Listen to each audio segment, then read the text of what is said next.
First step will be to remove the 4 nuts holding the 2 carriers on. We found these get really rusty. Using a magnetic induction heater will help you out a lot. These are a good investment and they make removing these a breeze.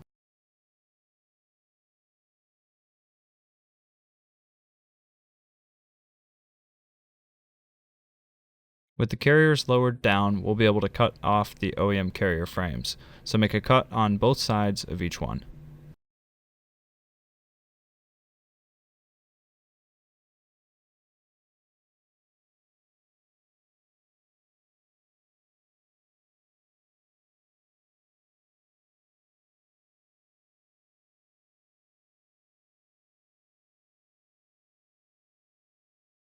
Now make a cut vertically inwards just forward of what's left of this metal ring.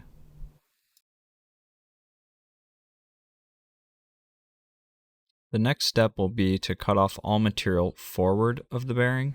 So feel around with your finger to where the bearing ends and the material starts to get soft, and that's where we're going to make a cut all the way around.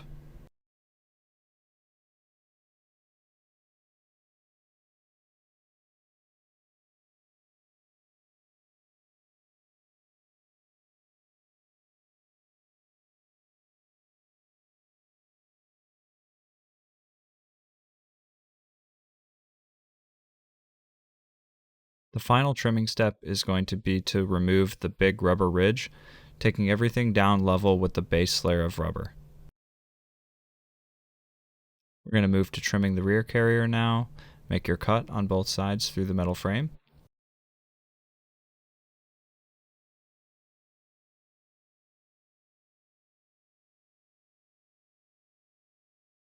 Cut vertically inwards in front of the carrier to release the metal frame from the rubber bushing.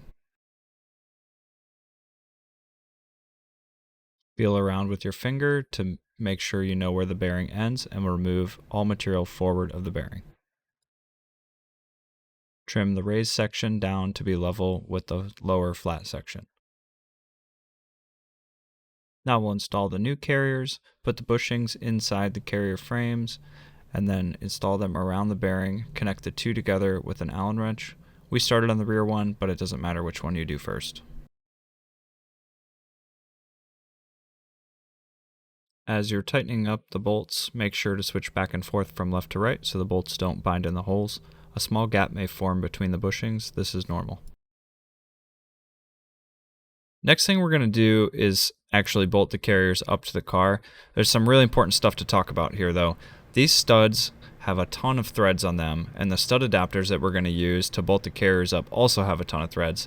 It's super important to clean up these threads using a thread chaser or a die before you install this. And then when you do go to actually turn them in, use some anti-seize. We actually had one perfectly cleaned up that ended up seizing on us while we were installing this. So you definitely don't want that to happen. It's a big mess. So clean up the threads and anti-seize 100%. Alright, so the first step then will be to take these small washers and put them up on the studs ahead of time. Now we'll take our stud adapter, fender washer, an isolation damper facing up. Then we'll go up into the carrier. Then come down from the top with another isolation damper. Same stack up on the other side. Your stud adapter, fender washer, and then an isolation damper facing up. Go up into the carrier and come down from the top side with another isolation damper. With everything in place, attach the stud adapters to the studs.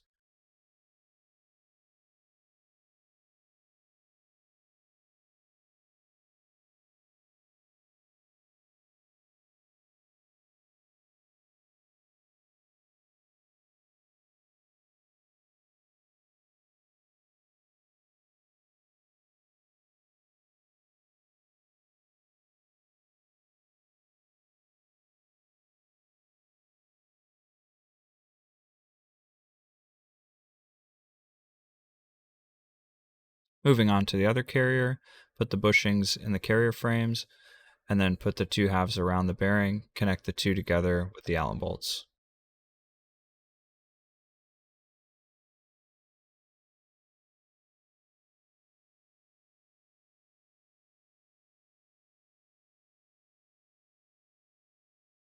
As you're tightening the bolts up, make sure to switch back and forth from left to right so the bolts don't bind in the holes. Small gap may form between the bushings again. This is normal. On this one, we'll show you a little bit easier way that may help to get these up quick. So put your small washer on top of the isolation damper and then push that up on the stud. That will hold everything together. Then take your stud adapter, fender washer, and your bottom isolation damper and do the same thing on the other side.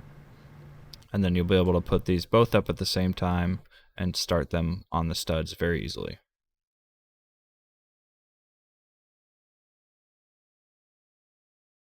As you tighten up the stud adapters, just keep an eye on the isolation damper bushings. They should self-center themselves in the holes as they get tight.